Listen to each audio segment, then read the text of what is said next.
মাঠে ময়দানে আমরা যখন যাই নির্দিষ্ট একটা দলের পক্ষে এটা কিছু কার্ড বিতরণ করা হচ্ছে, যে কার্ডগুলো আমার হাতেও আছে, দানের শীষ দিয়ে এবং ব্যক্তির নাম দিয়ে ফ্যামিলি কার্ড এবং কৃষক কার্ড বিতরণ করছে। এগুলো নির্বাচনে একটা আচরণবিধি লঙ্ঘন, এবং এগুলা করলে যদি আমরা সমস্যা বলে মনে করতেছি, এটা জনগণ এটা ভালোভাবে নিচ্ছে না, এবং এটা ভুয়া এভাবে কার্ড দিয়ে এভাবে ভোট সংগ্রহ করা এটা অনুচ্ছেদ, এবং অধিকার দেওয়া হয়েছে সেই অধিকার থেকে আমরা বঞ্চিত হব। আমরা এই ব্যাপারে প্রশাসনের দৃষ্টি আকর্ষণ করছি, এগুলোর ব্যাপারে আইনগত ব্যবস্থা নেওয়ার জন্য আমরা জোরালো দাবি যাচ্ছি। অত্যন্ত নিরপেক্ষভাবে জনগণ যাকে চান তাকে ভোট দিয়ে তারা নির্বাচিত করবেন, আর নির্বাচন হয়ে গেলে আমরা নির্বাচিত গভর্নমেন্টের হাতে ক্ষমতা দিই আমরা বিদায় নেব।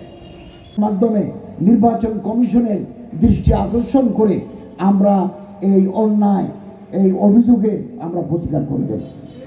আমরা আশা করি আগামী 12ই ফেব্রুয়ারি উৎসব মুখর পরিবেশে ভোট হবে এবং গণভোট হবে। আপনারা হ্যাঁ পক্ষে অভিযান চালিয়ে, হ্যাঁ পক্ষে প্রচারণা চালিয়ে হ্যাঁ ভোটকে আপনারা জয়যুক্ত করবেন। আমরা পরিবর্তন চাই, পরিবর্তন হবে ইনশাআল্লাহ। দেশের যে কোনো সংকটে বারবার বিপ্লব আসে, বিপ্লব শেষ হয়ে যায় নাই।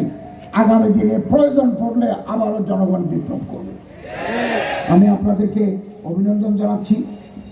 আপনারা যে কোনো অভিযোগ আপনারা আমাদের ডিসি মহোদয়, রিটার্নিং অফিসার তিনি আমাদের এসপি মহোদয়ের কাছে রিপোর্ট করবেন, পার্টিকুলার রিপোর্ট করবেন, তিনি আইনানুগভাবে ব্যবস্থা নেবেন।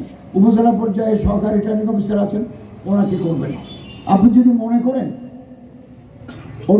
অভিযোগ গুরুতর, no action has been taken up till today, এটা আপনি আমার মন্ত্রণালয়েও পাঠাতে পারেন। খবরের কাগজ, নিখাদ, নির্ভীক, নিরপেক্ষ।